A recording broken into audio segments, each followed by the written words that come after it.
এখন জাতীয় পার্টিকে রক্ষা করার দায়িত্ব গণতন্ত্রের স্বার্থে বিএনপির। জাতীয় পার্টি এক মহাসচিব বলছেন কি শামীম পাটোয়ারি নাকি নাম, বিএনপির এখন জাতীয় পার্টির দায় নিতে হবে বিএনপিকে। ভাই, বিএনপি তো রাষ্ট্র ক্ষমতায় নেই, আপনি কিসের দায়ের কথা বলছেন? আপনারা কারা?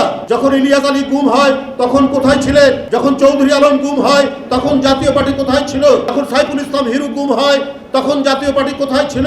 যখন সুমন গুম হয়, জাকির গুম হয়, ছাত্র নেতারা, যুব নেতারা, তখন জাতীয় পার্টি কোথায় ছিল? তখন তো 2014 নির্বাচনে ভোট কেন্দ্রে কোনো ভোটার নেই, সেখানে কুকুর, বিড়াল, গরু, ছাগল ঘুরে বেড়াচ্ছে। সেই নির্বাচনে যাবো না করতে করতে আপনারা গেলেন। আপনারা 2018 সালে বিএনপি নির্বাচনে যাওয়ার ঘোষণা দেওয়ার পর প্রায় 45 জন প্রার্থীকে গ্রেপ্তার করে নিয়ে যাওয়া হলো। অর্থাৎ শেখ হাসিনা বিএনপি নির্বাচনে আসুক সেটা চাইনি, সেই প্রমাণ আবারও করে আমরা অংশগ্রহণ করে দেখানো হলো। সেদিন জাতীয় পার্টি কি ভূমিকা রেখেছে?